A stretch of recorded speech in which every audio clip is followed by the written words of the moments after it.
وغیرہ بھی ہمارے نوجوانوں کو اکثر عشق ہو جاتا ہے، اور اس عشق کے اندر وہ اتنے مبتلا ہوتے ہیں کہ وہ سمجھ بیٹھتے ہیں کہ اب ان سے ہی، جن سے ان سے عشق ہو گیا ہے، ان سے ان کا نکاح ہوگا، اور کافی جد و جہد کے بعد بھی اگر ان کو عشق نہیں مل رہا، وہ پیار نہیں مل رہا، جس میں وہ ایٹ دی اینڈ نکاح نہیں ہو رہا اس کا، اور نکاح نہیں ہوتا اکثر، تو جب اس کے بعد ایک درد اور تکلیف انسان گزرتا ہے، بڑی مشکلات بھی اس میں آتی ہیں، اور انسان کی زندگی کا تصور بھی چینج ہو جاتا ہے۔ کہنے کا مقصد یہ ہے کہ انسان اپنے آپ کو سمجھتا ہے کہ وہ اس کے بغیر زندہ ہی نہیں ہے، تو کیسے مغیرہ بھائی وہ شخص اپنے آپ کو اس کرب سے، اس اذیت سے نکالے اور ایک نارمل عام زندگی گزارے جس طرح وہ پہلے گزار رہا تھا جب اس کو عشق نہیں ہوا تھا؟ ربیع اللہ بھائی، میں یہ سمجھتا ہوں کہ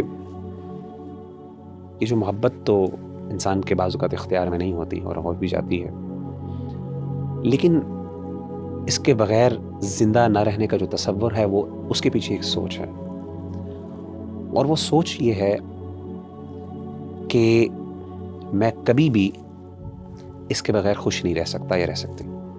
میری خوشی اور میرا پورا سکون وہ اس چیز کے اوپر منحصر ہے یا وہ ڈیپینڈنٹ ہے کہ شخص مجھے مل جائے۔ یہ امپاسبل ہے کہ اس کے بغیر میں خوش یا راضی ہو سکوں، یا مجھے یا میرے دل کو سکون مل سکے۔ ربیع اللہ بھائی، مجھے یہ بتائیے، کیا میرے اللہ کے پاس اپنے پیارے بندوں کے لیے لڑکیوں کی کمی؟ بالکل نہیں۔ ایک اور چیز میں آپ سے سوال پوچھتا ہوں، کیا میرے رب کے پاس اپنی پیاری بندیوں کے لیے لڑکوں کی کمی؟ ہم کیوں یہ سمجھ بیٹھتے ہیں کہ میرا رب مجھے راضی نہیں کر سکتا؟ میں کیوں یہ سمجھ بیٹھتا ہوں کہ میرا رب مجھے خوش نہیں کر سکتا؟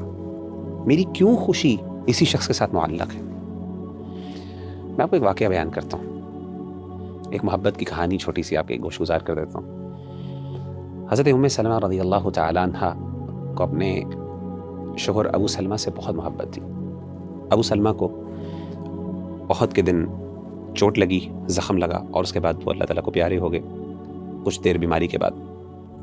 تو اللہ کے رسول صلی اللہ علیہ وسلم ان کی عیادت کرنے آیا کرتے تھے، اور جب اللہ کے رسول صلی اللہ علیہ وسلم کو یہ پتہ چلا کہ ابو سلمہ دنیا میں سے رخصت ہو گئے ہیں، تو آپ نے حضرت ام سلمہ کو ایک دعا سکھائی اور کہا، آپ یہ کہیں انا للہ و انا الیہ راجعون، کہ ہم سب اللہ کے ہیں اور اسی کی طرف ہم نے لوٹ کے جانا ہے، اور ساتھ یہ بھی کہ اللہم اجرنی فی مصیبتی واخلف لی خیرا منہا، کہ اللہ جو مجھ پہ تکلیف آئی ہے تیری طرف سے، اس تکلیف کو رائے گاہ نہ جانے دینا۔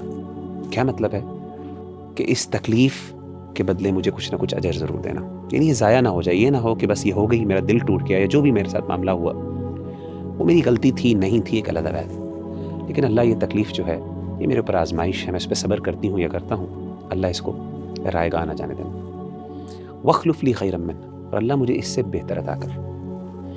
ابو سلمہ اور ام سلمہ کی آپس میں بہت محبت تھی، اور ان کا واقعہ جو ہے ہجرت کا وہ ذرا پڑھیں تو انسان کو اندازہ ہوتا ہے، بڑا دردناک واقعہ ہے ان کا جو فیملی میں آپس میں جو انہوں نے آزمائش جھیلی دین کی خاطر، وہ ذرا دل ہلا دینے والا واقعہ، وہ ذرا پڑھنے والا۔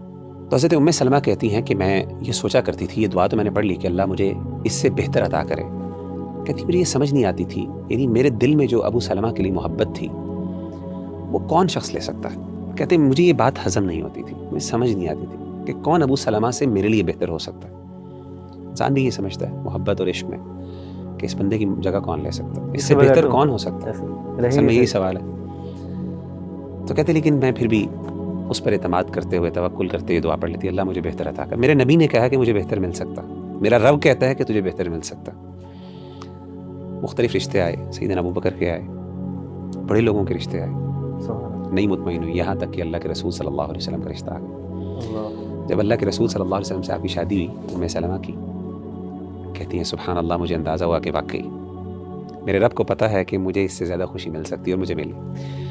تو اصل بات یہ ہے کہ یہ جو سمجھنا کہ میرا رب مجھے راضی نہیں کر سکتا، میں سمجھتا ہوں کہ یہ ہم نے اللہ کی محبت کو اور اللہ تعالیٰ کی قدرت کو پھر سمجھا ہی نہیں۔ انسان کو دعا کرنی چاہیے، جیسے استخارہ کے آخر میں آتا ہے نا، اللہم رضنی بہ، اللہ فیصلہ تو کر لے، میں تیرے اختیار میں دے دیتا ہوں یا دے دیتی ہوں، لیکن اللہ پھر میرے دل کو بھی ٹھنڈا کر، میرے دل کو راضی کر دے۔ تو یہ اللہ سے دعا مانگنی چاہیے، انشاءاللہ اللہ تعالیٰ بہتر عطا کر دے گا۔ اللہ پہ ٹرسٹ کرے انسان۔